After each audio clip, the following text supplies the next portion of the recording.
Good morning, good afternoon, good evening, whoever you are, wherever you are, whenever it is for you.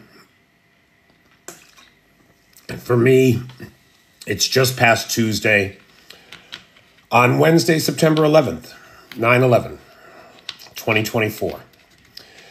This is the news for Tuesday, September 10th, 2024, day 931 of Vladimir Putin's war of aggression against the people of Ukraine. I'm Peter Alexievich, and welcome everybody. Hey, PT. Hey, PH. Hey, Cheyenne. Hey, Bjorn. Cool. Joey the Lips is here. Jan is here. Hey, Nightshade. Hey, Philip. Sugar. Hey, Sugar. Richard Prexis. Richard Hansen. Hey, howdy, Richard Hansen. Is St. Petersburg on fire? I don't know. I'm unaware of a fire in St. Petersburg. Is it?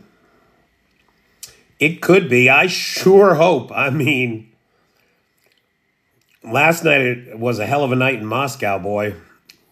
I guess we'll start by talking about that. And it sure would be great to see the Ukrainians do it again, a second night in a row. It looks like it, Yana. We'll talk about that a little bit. Hey, Blue Silk Ariels. Blue Ariel Silk. Hey, Chef Deb.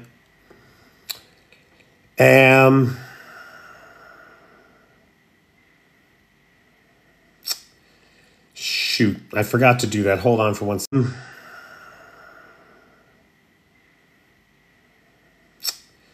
Shoot, I forgot to do that. Hold on for one second.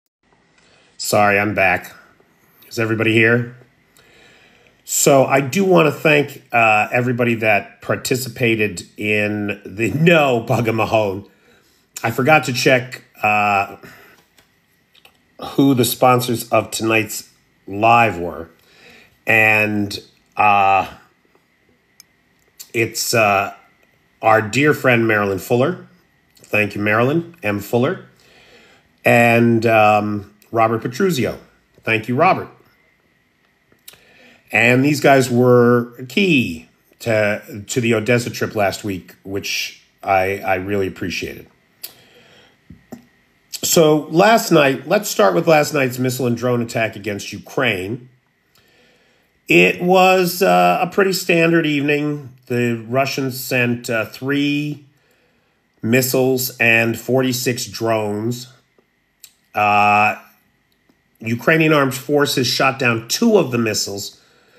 One of them got through, but the real story is with the drones. They shot down 38. Another 3 somehow mysteriously wandered back into Russia. And another 3 were lost, presumably by virtue of Ukrainian electronic warfare systems. So that means 44 of the 46 drones were taken out, either by conventional means or electronic warfare means. 44 of 46. It's incredible. And there were no casualties in Ukraine reported from this $15 million attack.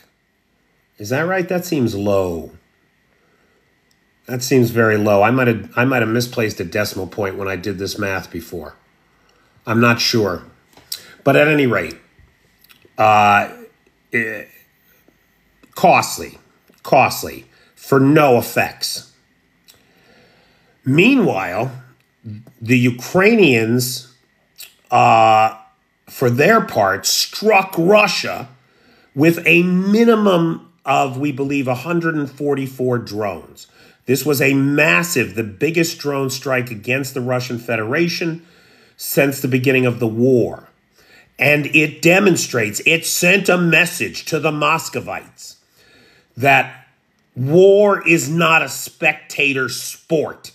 You don't get to start this shit and then sit back and watch it on the TV or ignore the fact that it's happening at all. On the contrary, the Ukrainians have brought it home to the Russian Federation and to the Muscovites themselves.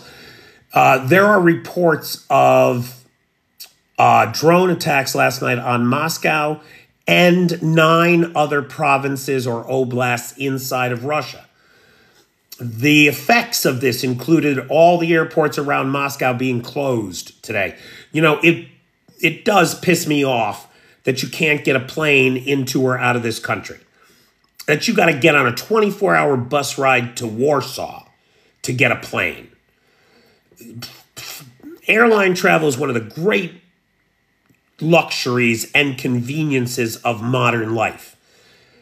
And the fact that it has been denied to this country for over 2.5 years, while it continues in sanctioned Russia, is disturbing to me. So it's always nice to see when the airports in Moscow are closed. The Ukrainian attacks targeted power infrastructure. Now,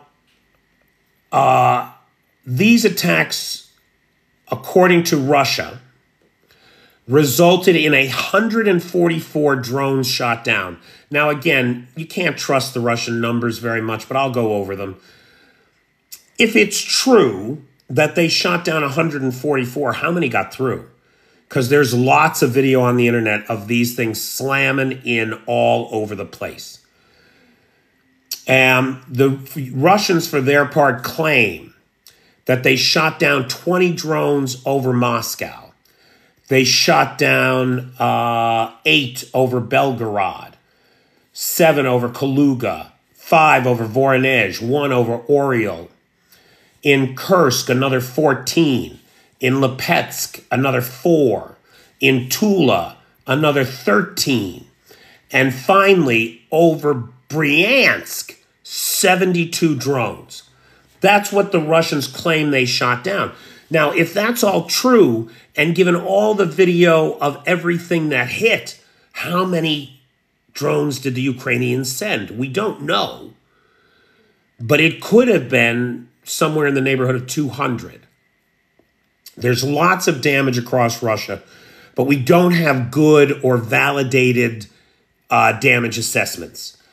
And so I'm hoping that by tomorrow we'll have good sources and verified sources on what really got hit. Now, one of the things that we know got hit were a couple of houses and apartment complexes in and around Moscow, as well as some energy infrastructure in and around Moscow. That much is clear. But it does appear that the great bulk of this attack was not against Moscow, but rather against Bryansk. 72 drones, fully half of the drones that we think we know about, were shot down over Bryansk. Why would that be? Were they just on their way to Moscow and they happened to be flying over Bryansk? Or was this a shaping operation for entry by the Ukrainian armed forces into Bryansk? We don't know, and only time will tell. But it's not impossible that what we're seeing is a shaping of the battlefield for the purposes of another invasion into Russia. It is clear that the Ukrainians want Bryansk, Kursk, and Belgorod as a buffer zone between Ukraine and Moscow. That much does seem to be clear. Whether or not they have the manpower, the machines, and the will to go in there right now is another story. But it does appear that they're doing something, whether they're testing air defense, whether this is cover for reconnaissance and force operations, or whatever it is. Targeted battlefield shaping. It's unclear what's going on there. Now, in terms of Moscow, one of the things that we know happened was that a high-rise building and some homes were hit. It seems unlikely that the Ukrainians sent these long-range, expensive, rare drones all the fuck the way to Moscow just to hit an apartment complex or somebody's house. It's much more likely that those hits were the result of electronic warfare that sent the drones off their pre-programmed courses. But we don't know that. Maybe the Ukrainians are targeting private homes. Seems unlikely. The big question that's down in the queue, I cannot help but notice, is the question that caused such a kerfluffle last night. Is the U.S. about to grant permission for long-range hits inside of Russia? Now, according to, I'm going to forget her first name. Her middle name, Julie Grace Brovka, who's a journalist who spoke with Mike McCall, Secretary of Foreign Affairs, who claimed that Anthony Blinken's visit to Kyiv tomorrow will give Kyiv the green light to use ATACMS for long-range strikes inside of Russia. This is what they are claiming, McCall and Julie, this reporter, right? Now, what does that mean? We don't know. Could it be that the U.S. has finally relented and is going to grant Ukraine the right to use their weapons any way they see fit and stop micromanaging this war from D.C.? It's not impossible. That is one scenario. A more likely scenario, however, is that the list of targets that Defense Minister Umerov and presidential spokesperson Yermak presented to the Biden administration in D.C. over the weekend, it seems much more likely that that limited target list has been approved for long-range missiles. Now, again, we don't know that to be true, but it's the most likely scenario, and we should know in the next 24 hours. It is not unlikely that this also means that there has been consensus reached among the primary NATO countries that the Storm Shadow should also be used inside of Russia. Now, here's the thing. Last night we were having a discussion. A number of people were making the argument that UK can't use Storm Shadows because of export controls on technology in the Storm Shadows imposed by the U.S. I want to stress to everybody, this is inaccurate. This is not fucking true. The Storm Shadows were developed by the French and the British together, and there are no part of them that are American-made. Period. Full stop. The hesitancy on the part of the British to use the Storm Shadows and give permission to use them inside of Russia is a political one. It's a political one. We are democracies. We work. We listen to our allies. We don't vilify them and tell them that they've done everything wrong when they're doing everything they can. We build consensus. And there has not been political consensus among the allies for long-range use inside of Russia. It appears we may finally be there. We may finally have political consensus. So, please, everybody who's vilifying the United States because this has taken so long, shut the fuck up. I'm really fucking sick and tired of it. Especially the British cunts. I've had enough from you. Your own people could have garnered the political will and used these Storm Shadows anytime they fucking wanted. But they did the right thing. No, Pedro. So, enough of that nonsense. Please, give me a fucking break. The disdain for the colonies is really coming through from my British friends, and I'm pretty fucking sick of it. So we will see tomorrow So this whole question,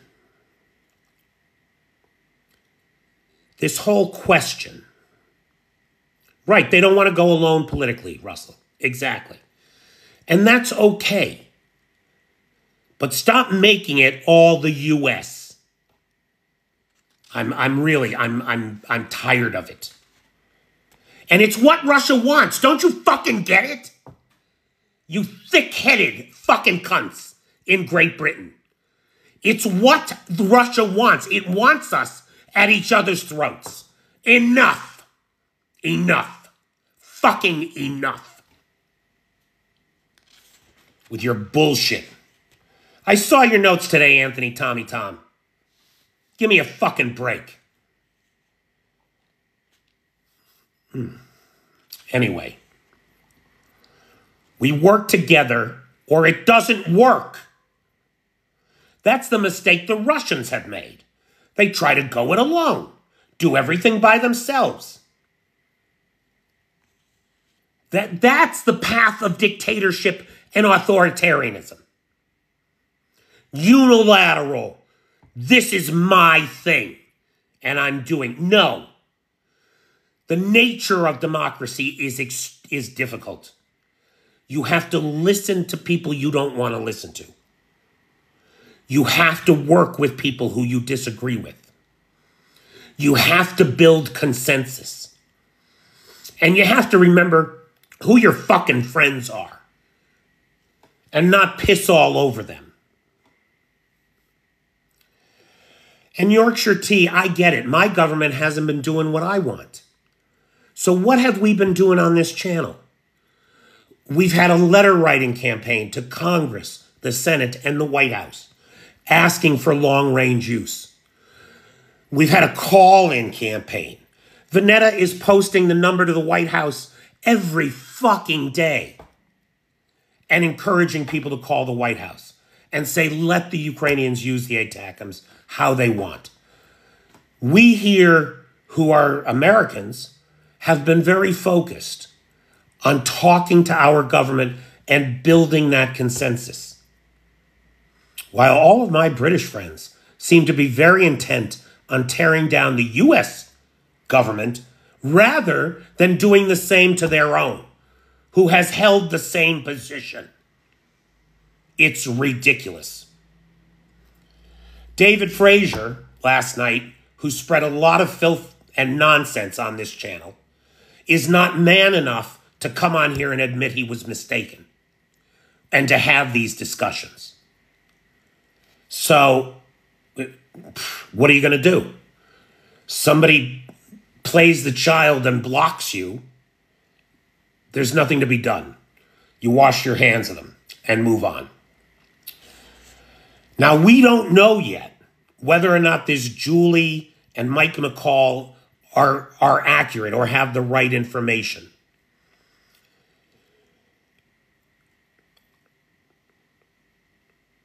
Yeah, we have been encouraging people to write to the MPs, and we have repeatedly given our letters to Congress over to His Majesty's subjects, His Majesty's subjects, as examples of how their letters might be written. So we have been trying to empower you to do that, our friends across the pond. And we've gotten a lot of shit thrown in our faces over it. And I am quite done. Quite done. The situation is far more nuanced and complex than, oh, America's doing it to us. Shut the fuck up. Shh. Anyway, look it. Either we're on the same team or we're not. And tomorrow, we're going to have a good idea of where we stand. Whether we need to redouble our letter writing and call efforts, or whether that red line has been crossed as well. And we are turning the corner in this nightmare conflict and giving the Ukrainians what they need to get this job done. And I pray to God that we are turning that corner. I pray to God we are. Even if it's just the targets that Umarov and Yermak identified to the White House. Even if it's just those, that'll make a difference.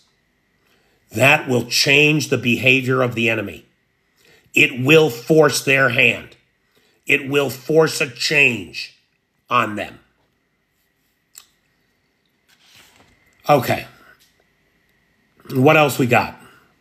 There are reports. Oh, this is very interesting to me. Very interesting to me.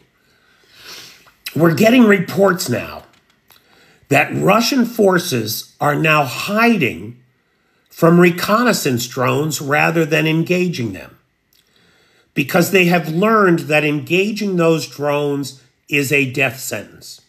What happens is the reconnaissance drones go out, somebody shoots them down. Now the Ukrainians know where the troops are, and they send in a drone swarm to eliminate them. And now, if that's all accurate, and if that is how things have been going out there, then it makes sense that eventually the Russians are going to learn to stop engaging, to hide, to not let them know we are here. And that's going to reduce their combat effectiveness. No two ways about it. If they can't engage the enemy, if they've got to hide every time they're afraid that they've been seen, it's going to limit their combat effectiveness. I saw somebody there mentioned the... I guess I don't have anything on that. But somebody mentioned Dracaris, the Dragonfire drones.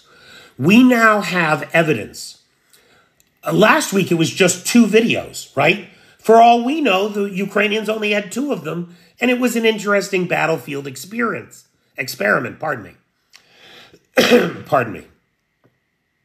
I am still a little under the weather. I do get irritable when I'm under the weather. Have you noticed? It's true.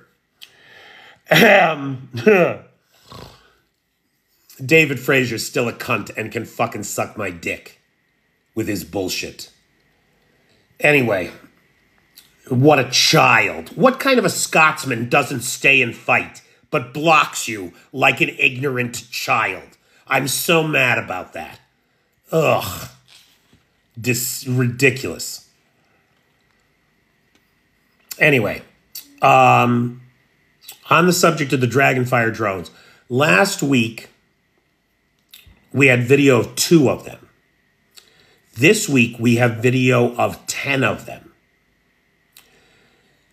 In 10 separate locations, everywhere from Kursk to Zaporizhia. Now that means that there must be at least 10 drone operators who are ready to use these things, because those guys didn't drive the 1,200 kilometers of the front to do every operation, right? That's not what happened. So there's at least 10 guys that know how to run these things. There's at least 10 trenches that are burned the fuck out and are useless. There's nowhere left to hide in them. If we saw a concerted push just with the Dragon drones doing defoliation and opening the battlefield up so the Russians can't hide, we could see serious Ukrainian breakthroughs. Now, I'm not suggesting that that's going to happen. We don't know if these 10 were all they had. Maybe these 10 were all prototypes. Maybe these 10 were all they had. It's all there was, and now they're gone. Now they got to build some more. I don't know. Looks to me like the goddamn thing is pretty fucking effective. And if it were me, I'd be doing everything I could to pump up the production of them. And I think the Ukrainians are going to be doing just that. We'll see. We'll see what happens.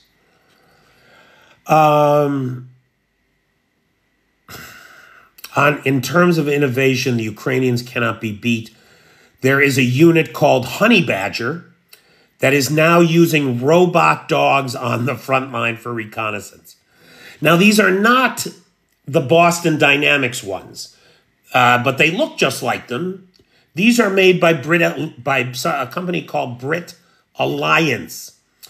And Brit Alliance has provided all reports, over 30 of these robot dogs at a cost of about $9,000 a piece, which is much less than the Boston Dynamics version, to the Ukrainian armed forces.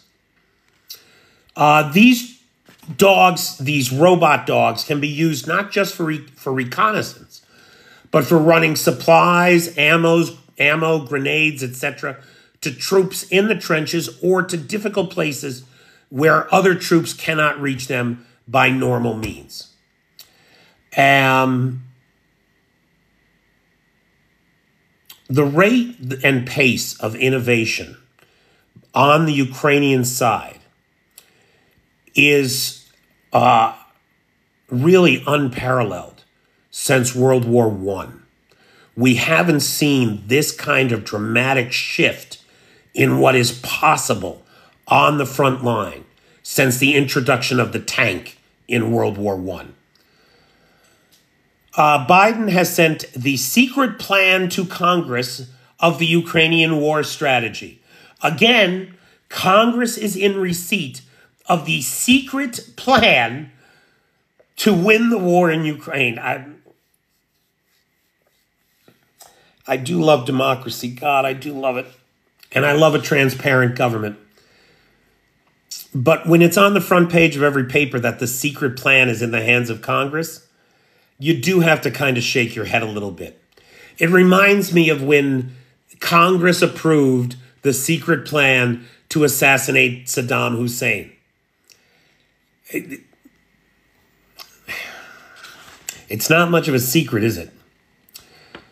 Shoigu has reiterated the Russian position, no negotiation while Ukrainian forces are on Russian soil. Well, in my opinion, then, it logically follows that the Ukrainians should take the position that there will be no fucking negotiations as long as Russians are on Ukrainian soil. Now, the Russians, for their part, are going to say, we're not on Ukrainian soil. We've annexed those territories. They are now Russian soil. Well, that is going to be determined by a contest of logistics and will. And it appears that the Russian will is confined to one man and the sycophants around him in the Kremlin.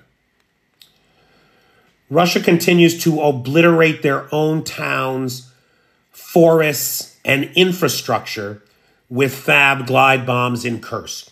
They are leveling the place because they're a one-trick pony.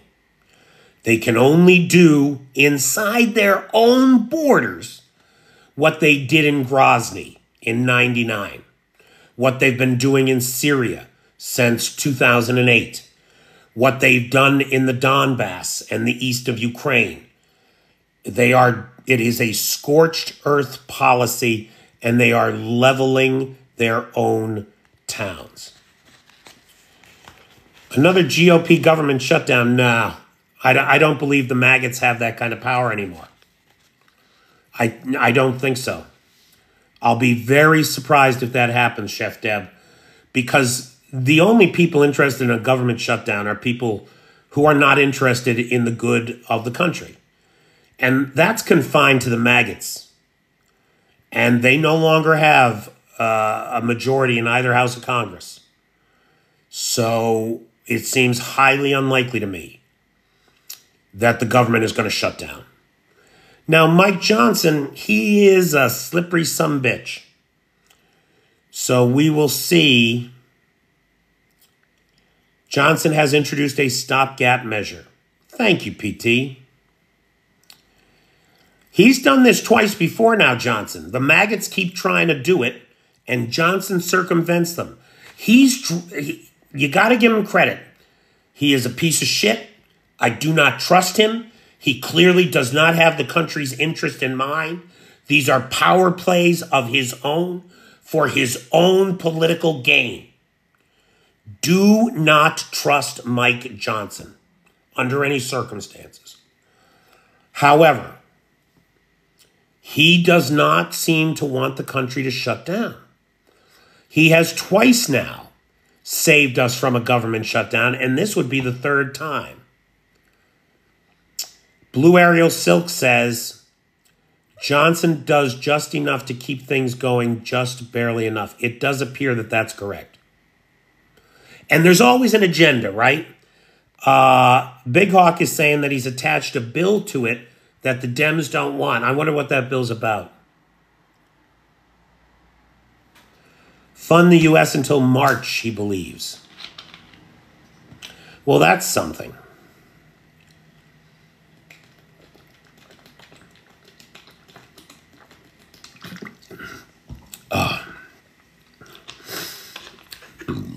God, I'm still all stuffed up, scratchy throat, coughing. Sorry, guys. Okay.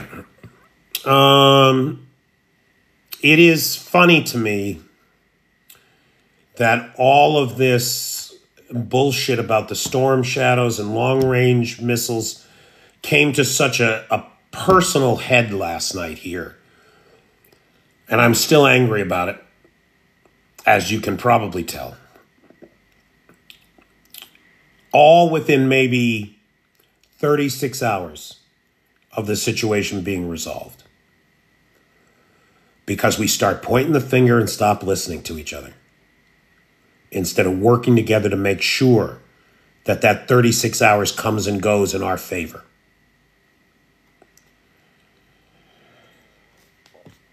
But I have had it with the America bashing.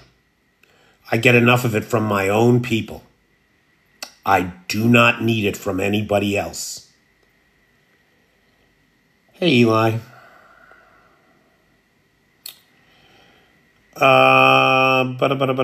Okay, so I got two. Clay, are you here? Or have you tuned out because I'm yelling too much? I wouldn't blame you. I wouldn't blame you one bit, pal. I wouldn't blame anybody, frankly. But I got two funnies here tonight. One is not so funny. So video has emerged. I'm a little bit under the weather, Kenneth, but thank you. Or I'm sorry, Ken.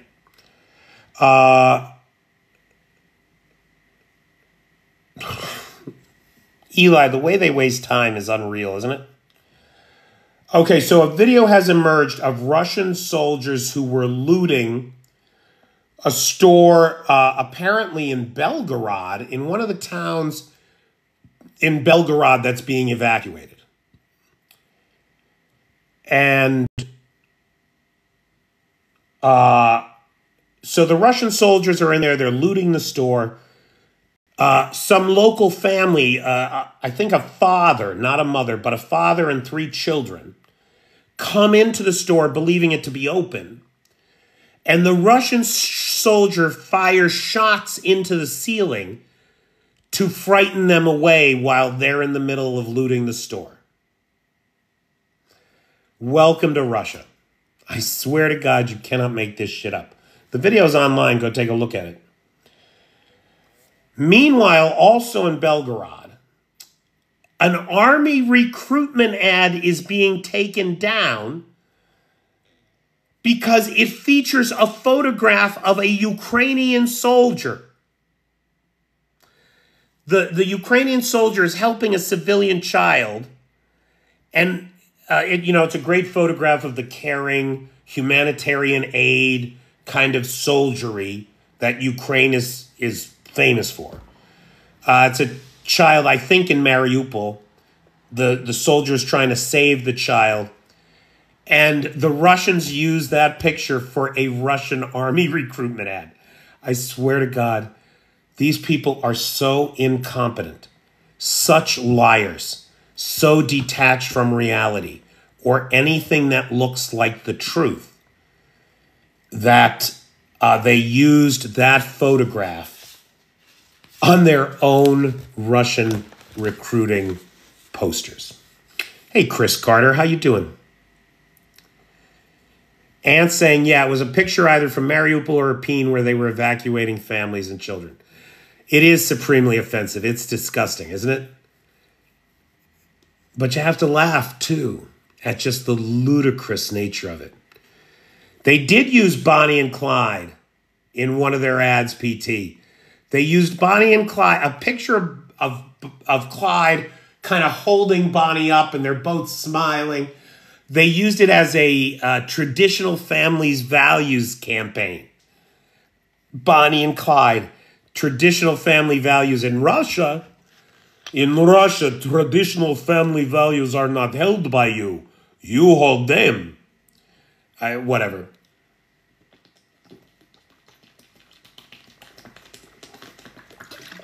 Okay.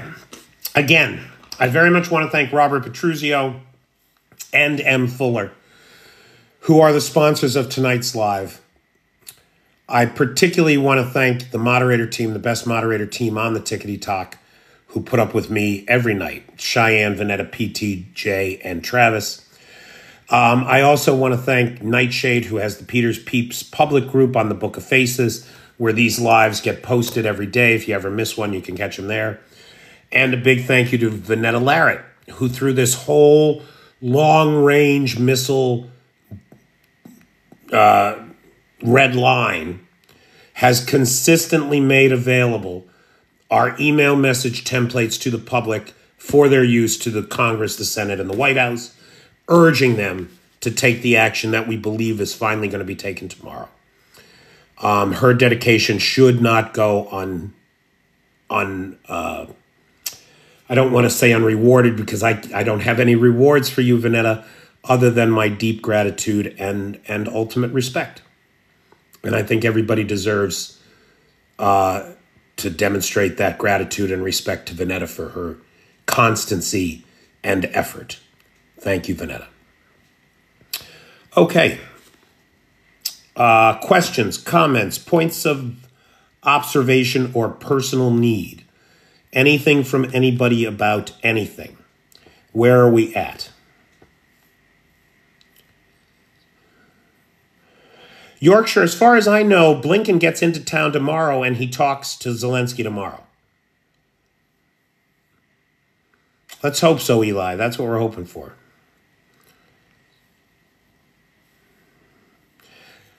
Chef Deb says, hey, the presidential debate is tonight. Yes, Chef Deb, you are correct. It is my considered opinion that Donald Trump will fall flat on his face, and that President Harris, Vice President Harris, will carry the evening. But we'll see. I certainly expected a better performance from Uncle Joe last time and was disappointed that we didn't get it.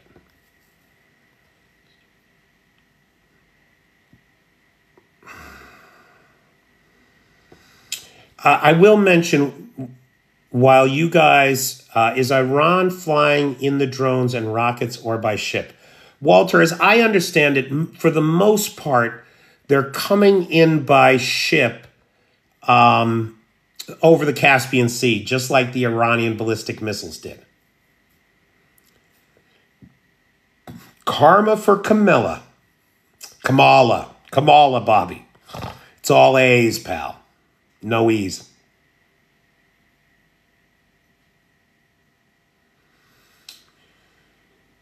Look, Breeze, if you're voting for Trump, please show yourself out. If you follow me, unfollow me. I'm tired of trying to talk sense to the Trump supporters. You've been bamboozled. You've been scammed. You believe things that are not true. And you're of no help to anybody because you're compromised. You're intellectually retarded, morally bankrupt. I have no use for you. You can go. You're not welcome here. You're not welcome among rational people because you're not rational. You believe things that are fundamentally un-American and that are not true.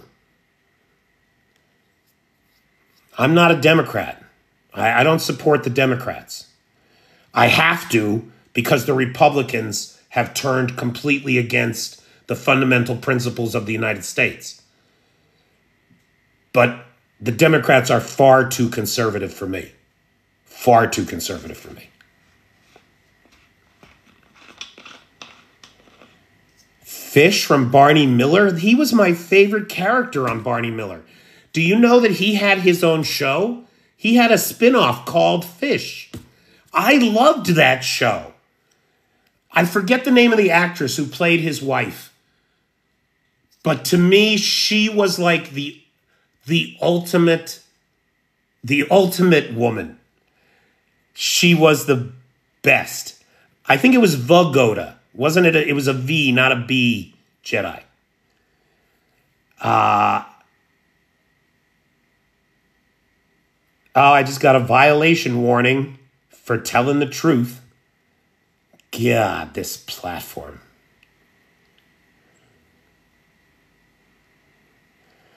I would have been your dad, but I was 10th in line. I'm sorry, Scott, are you making a gang grape joke about my mother? Is that what you're doing? Wow, you are a charmer.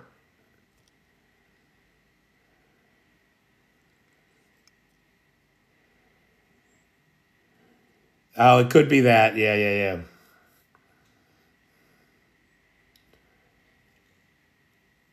Bobby, you're never going to believe this.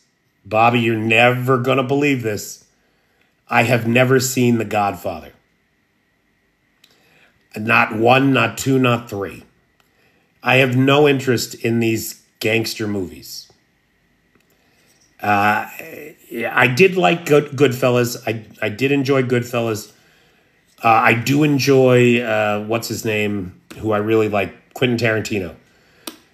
But for the most part, I'm not interested in pieces of shit that get glorified in these gangster movies. I'm really not. Hey, Samso. And I know it's a classic. Nobody paid me to avoid it. I just grew up in a place where we did not have cable until, gosh, I think I was a sophomore in college when my family finally got cable. Hey, Mojave Mike. I confess I did enjoy Pulp Fiction tremendously. But it's because Tarantino's so Pulp Fiction, Reservoir Dogs, Kill Bill, they are so beautiful to watch. Kill Bill especially is just, wow. Every frame of that film is a masterpiece. You know, whether it's Lucy Liu in the snow or, I mean, it's a masterpiece of stunning, one stunning visual after another.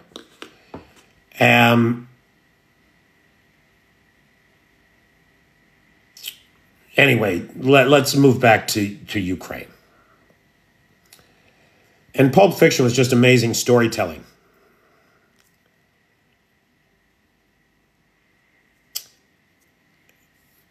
It's funny, Bobby, I tried to rewatch The Sopranos because when it was on in prime time, I did watch it. My ex-wife was from Staten Island. She was a big fan. And so we watched it together, however long ago that was, 20 years, whatever. And I recently tried to rewatch it. I couldn't get through episode 3. I was just like, oh my God, I don't like any of these people. I do not want to watch this. Hey, Juan Pa, how you doing, buddy? Hey, we just scheduled our next live comedy show here in Ukraine. It'll be Saturday the 28th of September at Gonzo Bar Padil. Is there a lot of lag in the information coming from Kursk? Esteban, as we understand it, operational security is extremely tight and lagging several days at least. It's likely that when we're getting a map update that says the Ukrainians have moved a kilometer, we're likely getting that from a week ago. And whatever other advances have happened in the last 7 days are we do not know about. All of that is very likely, yes.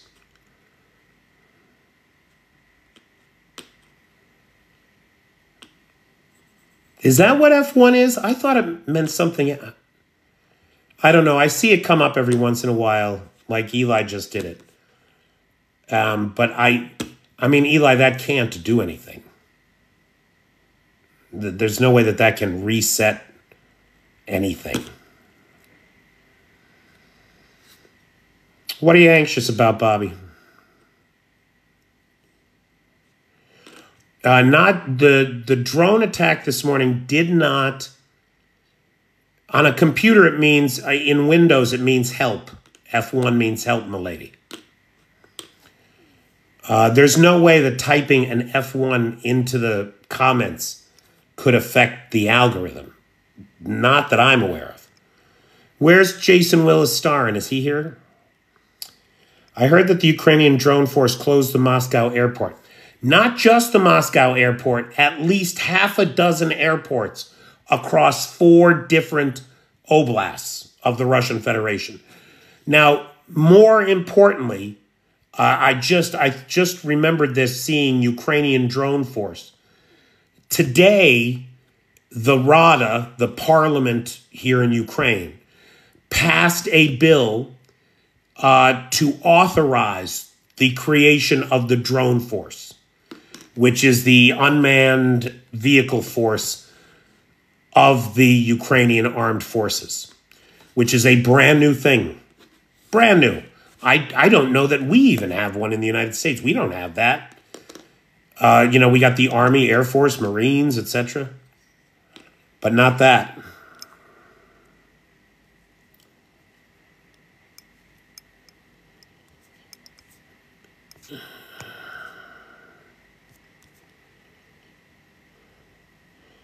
Jason Willis Starn also uses F1. Interesting, Nightshade.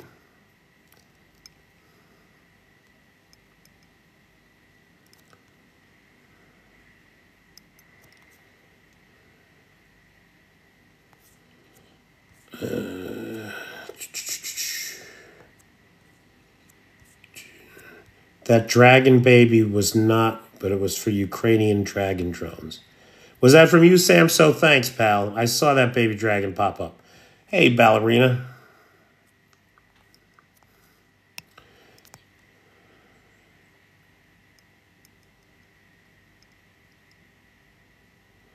If they let Trump lie with little kickback.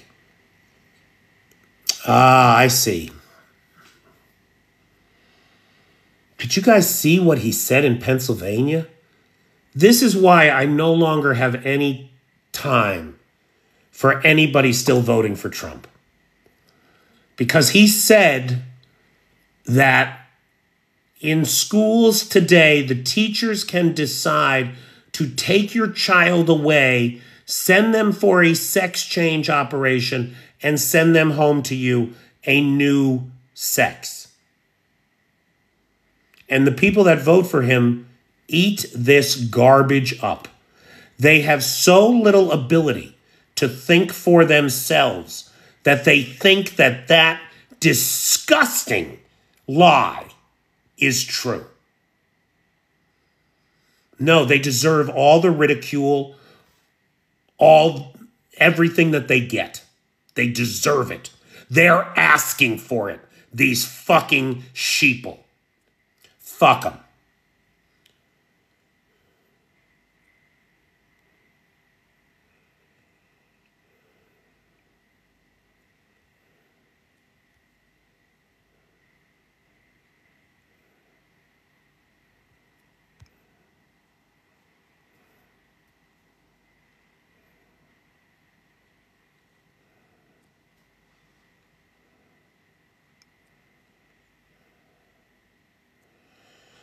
JWS, if you're here, can you explain this F1 thing that we're seeing?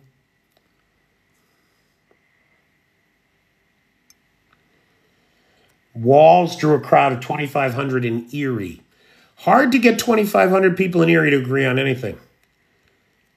That's where I was living before I left Erie to come to Ukraine.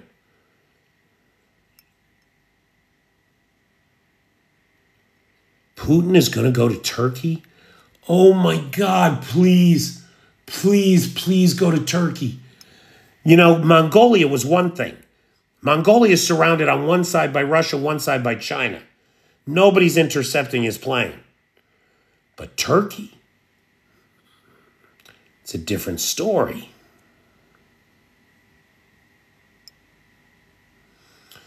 I am not angry at Trump. I am angry that so many people are so fucking stupid as to listen to his shit.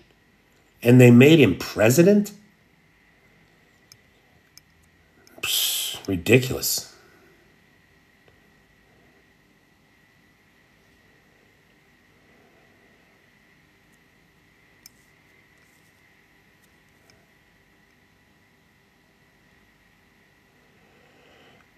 Fitz, if you were here right now, I would take a hug from you.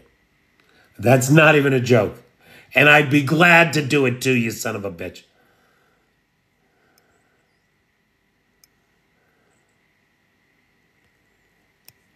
Esteban, you sum it up beautifully. Trump would be a comedy show if it weren't so tragic. Jackie Brown was good. Jackie Brown, very underrated, I thought. Some great performances in that thing. Wonderfully tight script.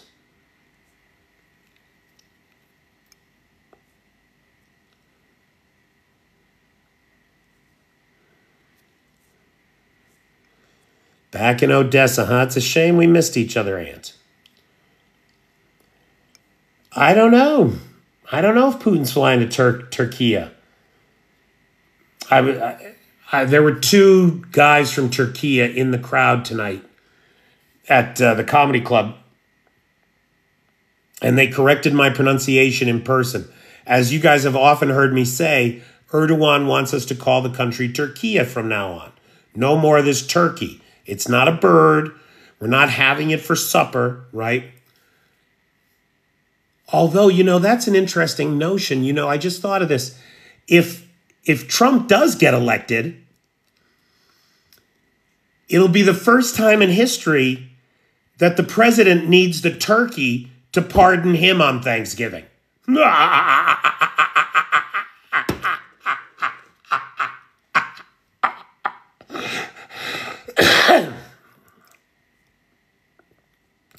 Thanks, Jolly Garden of Fluffy Booties. Pam Grier. Turkey, yep. I went over the pronunciation with them. It's Turkey. Well, I mean, at least for Americans, that's close enough for them. Reuters is reporting that the U.S. is currently working on lifting restrictions on the use of long-range sanctions, or long-range weapons. Thank you, Nightshade. And that's according to Joe Biden. Nice.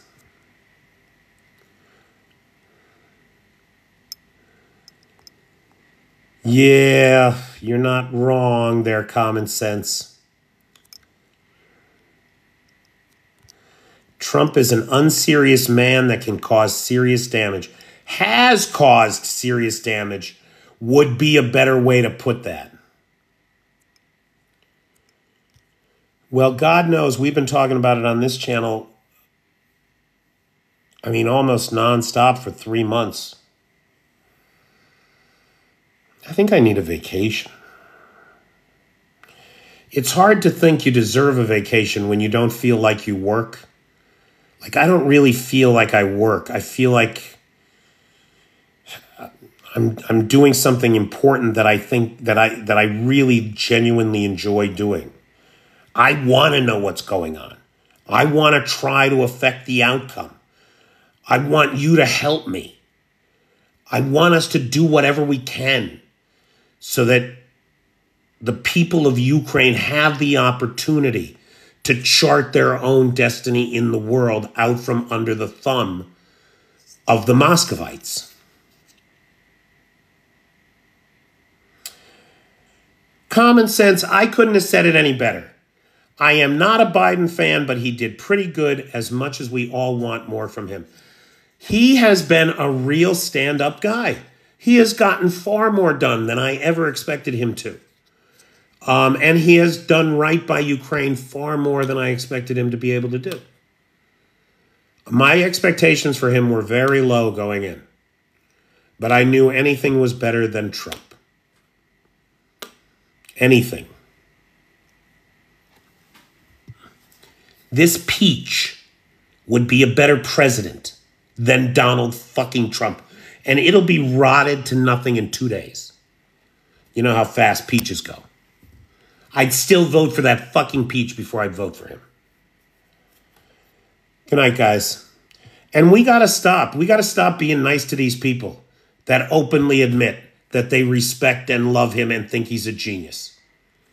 He is the same color as Esteban. That's a good call.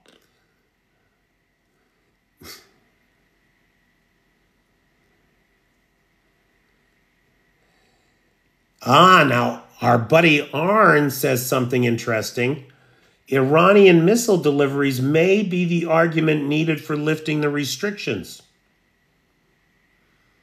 It's a good call, pal. 200 brand new shiny Iranian missiles were just delivered across the sea, the Caspian Sea, to a Russian port. Now they got North Korean missiles. Now they got Iranian missiles. Now they got their own missiles. I'm expecting to see Iranian missiles targeting Kyiv in the near future. That's definitely my expectation.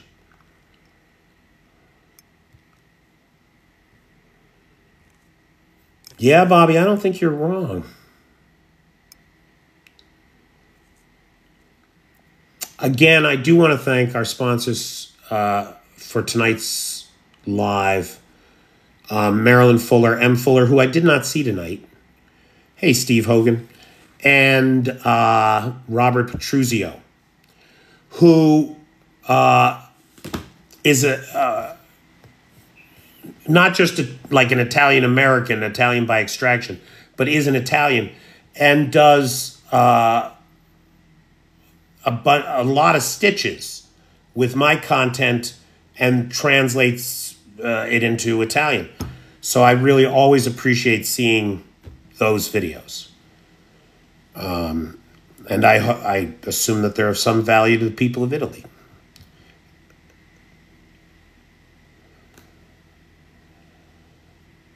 Big thanks to the moderator team as well, Nightshade and Vanetta as well, as Lars, who has the Alexievich archive and the Discord server.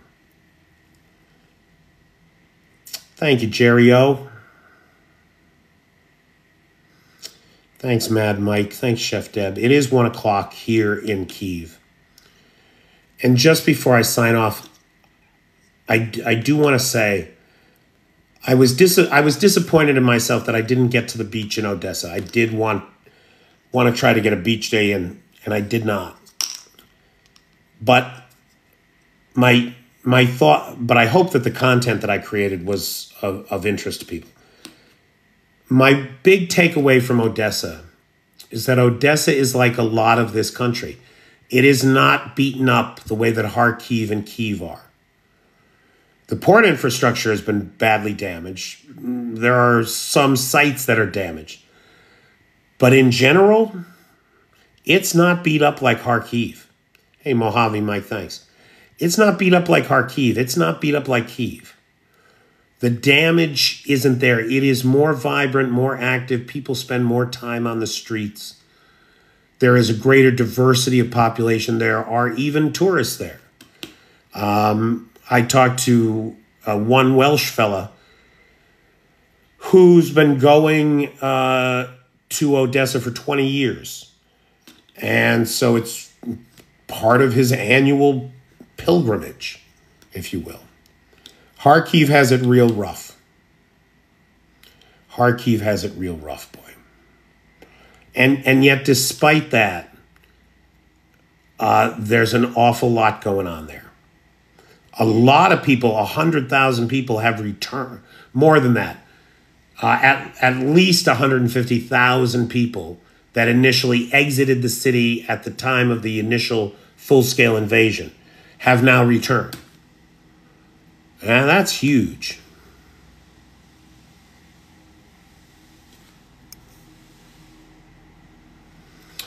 Gosh, Nightshade, I don't know anything about the grenade or this third incident. I don't know anything about that. Hey, Big Red, how you doing, kiddo?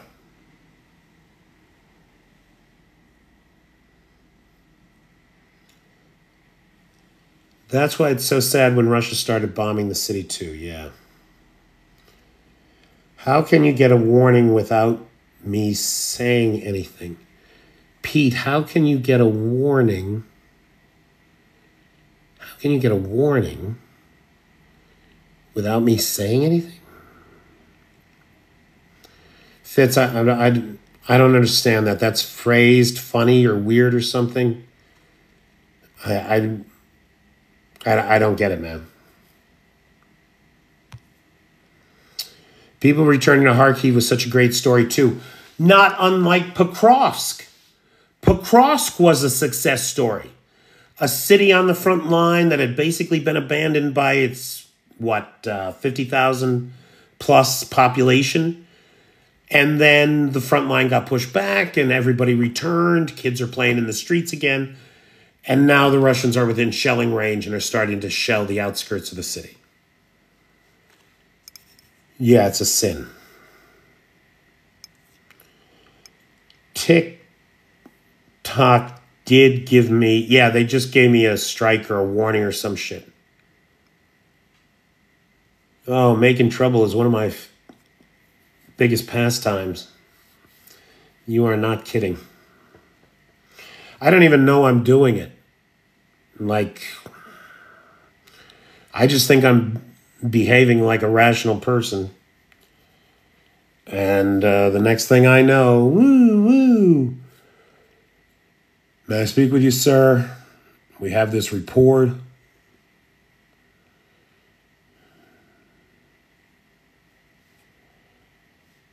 Micro Johnson.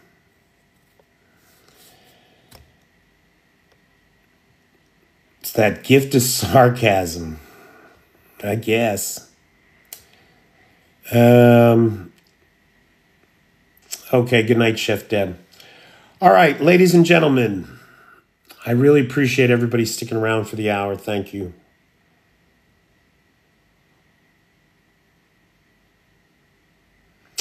I'm going to try to get some sleep. Take care, everybody. I'll talk to you tomorrow.